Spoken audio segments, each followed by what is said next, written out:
It's the 1st of November. It's also the beginning of COP26 in Glasgow. And so to join us for our conversations on CARICOM after a little while away is Ambassador David Comissiong. Good morning to you, Ambassador. Good morning, Pearson. Good to see you back. Good to see you too, my friend. Thank you so much for coming through as always. Let's get our conversations going because there's a big summit on in Glasgow today and CARICOM has a delegation there as well. So I know for sure that we have representing Barbados our Prime Minister. I hope the world is ready for when she starts today.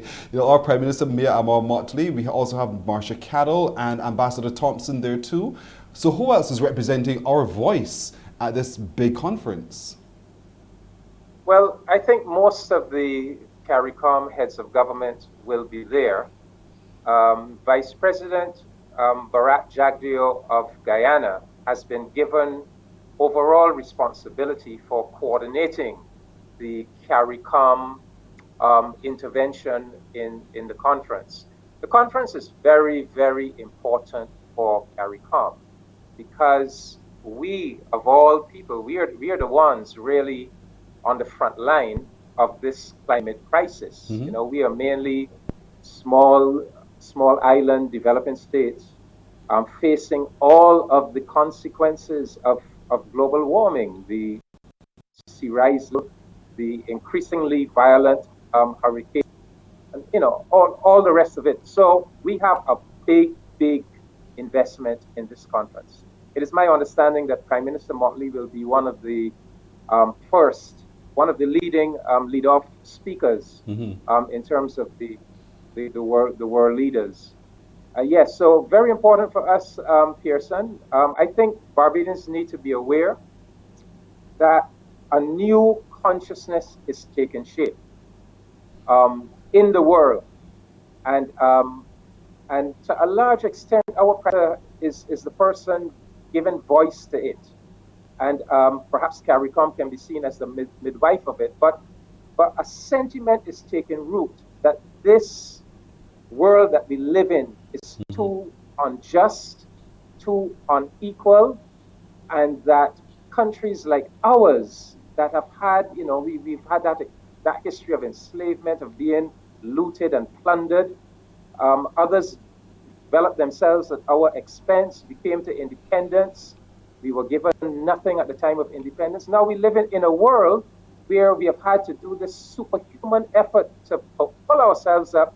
And at the same time now, we live in a world in which big countries that have created this problem, the Caribbean region contributes 0.2% of greenhouse gases, 0.2%. So we basically have played virtually no role in global warming. These are the big countries.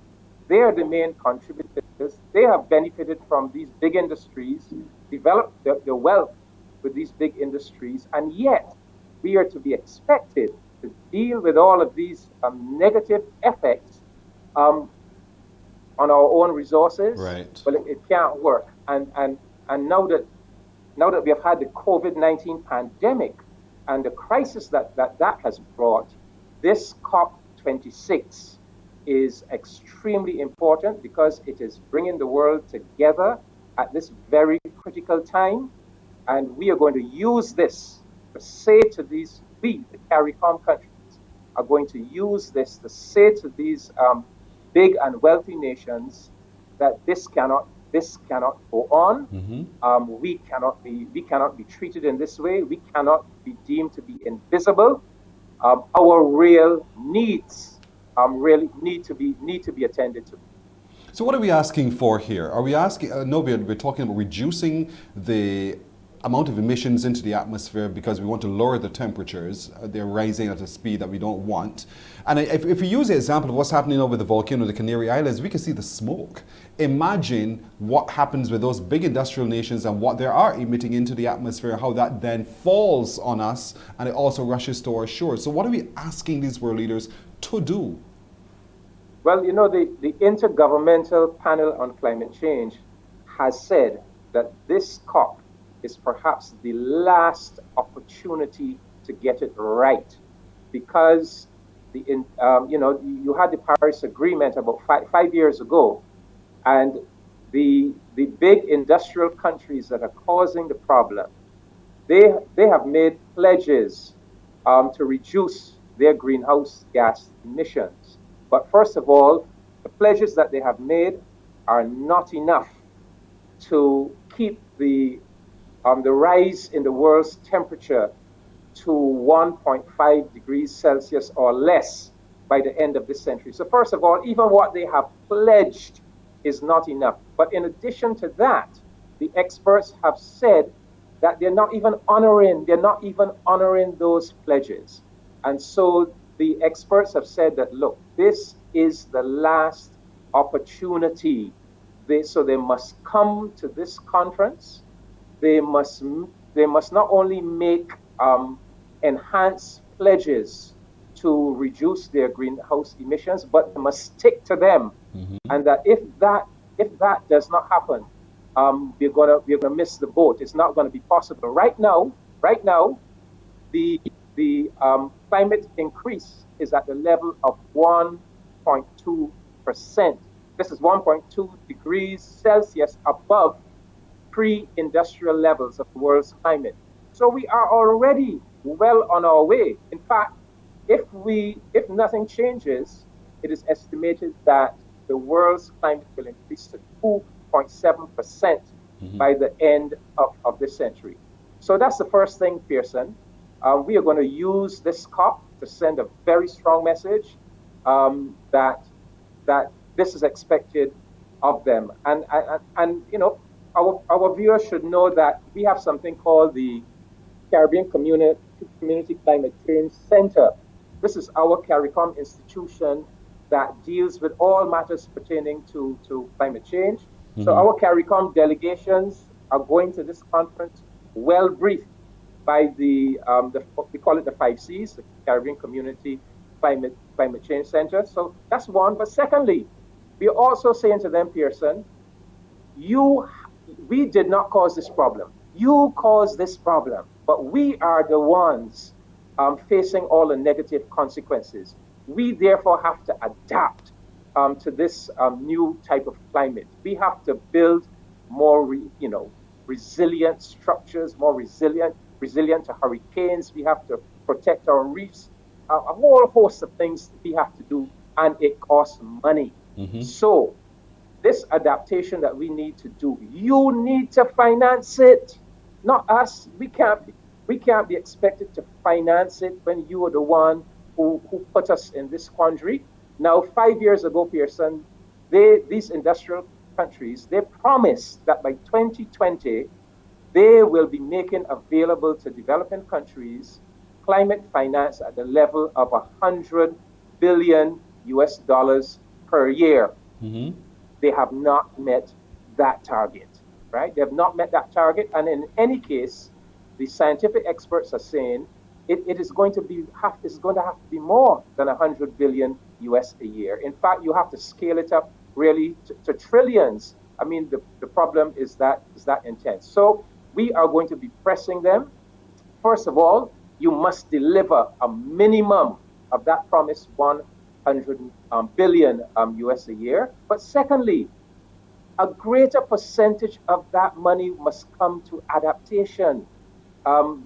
In terms of the Caribbean, what we need is adaptation. Yes. Some of they tend to prioritize something called mitigation. Well, mitigation is when you already have some big industry and you need now to reconfigure your technology to make it more environmentally friendly. We don't have big polluting industries, but our need is really adaptation to this, all of the negative consequences of this rising temperature. So we are saying to them, much more of that money must come to adaptation. And secondly, much more of that money must be directed specifically to small island developing states, which are the most vulnerable countries to climate change. So you will know that just the week before last week, we had as our guest here in Barbados the executive director of the Green Climate Fund, and this is one of the institutions set up by this UN Framework Convention on Climate Change to Mm-hmm. provide finance. And the message that we delivered to him, and kudos to him. I mean, he could have been anywhere in the world in the Mm-hmm. week before COP. He chose to come to the Caribbean, which signaled, a new thinking about our needs. But the message that we had for him was one, the Green Climate Fund, the procedures for us accessing these funds need to be simplified. More of this money needs to come to SIDS and for adaptation. And thirdly, this institution is headquartered in South Korea. We need you to set up an office right here in the Caribbean so that we can have greater access to Mm-hmm. the institution. And basically, he agreed. He agreed with all of those points. So we are going. CARICOM is going to this conference with a very, very serious message for the world.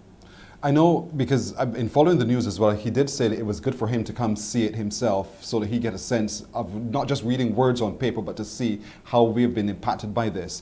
But there are the cynics who would say, all well and good. Look, they didn't keep their promise for 2020. What makes you so certain they'll keep their promise going forward? That's one. And secondly, we're seeing in the news as well the challenges that the United States House and Senate are having in passing President Biden's push for adaptation for climate change. And so there are lots of people who throw their hands in the air and say, well, is it a waste of time?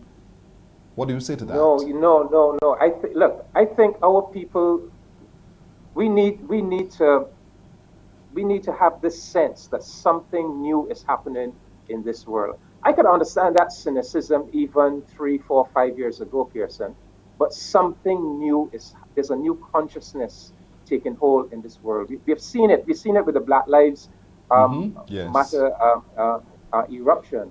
We have seen it with the new assertiveness, the new sense in our own community that we have been subjected to historic injustices and that this really cannot go on. And what is bringing it all to a head is that it is becoming clear that if this is an interconnected world. Mm-hmm. And if we do not create a more just and equal world community, it is going to have negative consequences for everybody.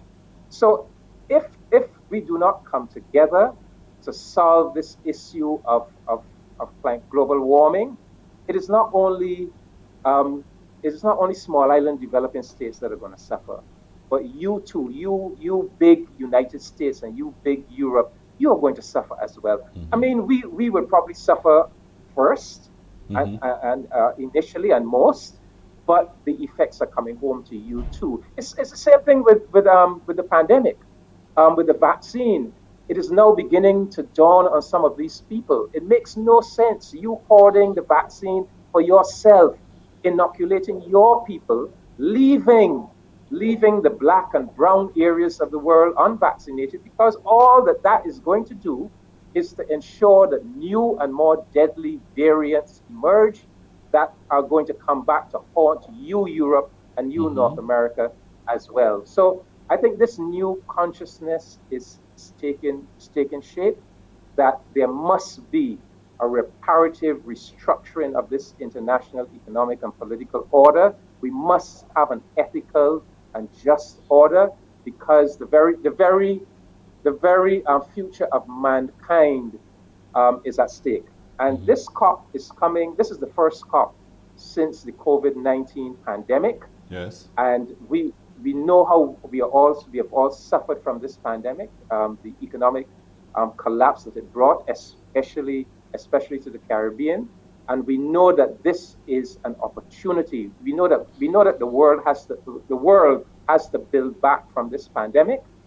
Well, we have to build back. So why don't we build back in a green and environmentally friendly and sustainable manner? Mm-hmm. Because if we do that, we will probably halt this global warming, and we will preserve the future of mankind on this planet. Life will go on this planet, but Yes. there's a question mark.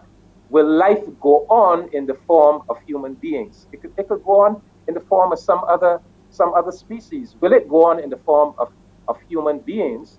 And that matter is clearly in our hands. So, But we have to be sensible and ethical about it. Barrett Jagdeo is leading the CARICOM delegation. He has responsibility out of this subcommittee of CARICOM. What are some of the next steps following COP26 so that we can see real action therefore going forward? Well, this COP is going to be very important. Hopefully, it will settle.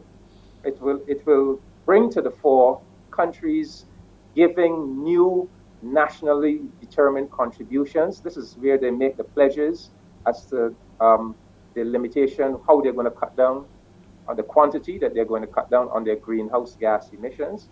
So that needs to happen at this conference. But also, this conference needs to also focus on completing what they call the rule book.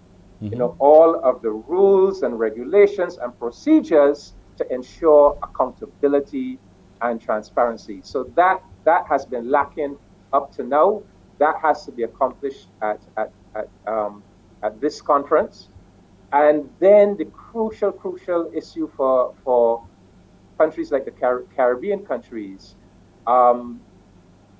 the adaptation funds, first of all, the climate finance, that has to be settled. What is going to be the minimum figure? We are saying obviously the minimum figure has to be that $100 billion US dollars per annum, but it really has to go beyond that. So they have to agree on the new figure, and then what then will be the modalities for ensuring that much more of this money comes for adaptation, and much more of this money comes to the region. Comes to SIDS. So yes. Our Prime Minister is now talking about Professor Avinash Prasad has been given the responsibility to establish a green bank that will service not only Barbados but the rest of the Caribbean. Hopefully, the Green Climate Fund will bring that presence to the Caribbean. So we in places like Barbados and the rest of CARICOM, we are going to be moving on to a much more sustainable model of economic development, and we're going to need the funding coming in from these climate change sources. We need to fast forward with our to transfer to renewable energy sources. Yes. We need to do a lot more with our solar energy and photovoltaic. We need to do a lot more with food security. We are going to be reimagining the developmental philosophy and program for our countries, and it is going to be a model built on resilience, sustainability, and self-reliance. Right. And so that is going to have to be our thinking going forward. Right. And yeah, we can do a lot just for ourselves, but it is clear that we live in a very unequal and unjust world, and we do need resources coming in from that international community, resources that we are entitled to, because first of all, we were plundered for centuries without any compensation, and secondly, we are now grappling and having to expend resources because of problems that other people caused. Created, yes. And they benefited from causing those problems, and therefore they have a moral and I dare say a legal responsibility to help us to adapt to that situation. Noting up, Pearson, the United States can just print. The United States has printed $7 trillion to deal with the COVID-19 pandemic. They can just print money. We don't have that luxury. That luxury at all. We don't have the luxury of just being able to print money. Indeed. So it's a very unjust and unequal world that we live in, and we have a new determination to change that, to make it an ethical and humane international order. Well, we're going to keep watching. We'll keep listening as well. So, Ambassador Comissiong, thank you. We have to leave it right there. Of course, next week, should God spare life, we'll continue our conversations on CARICOM. Thank you.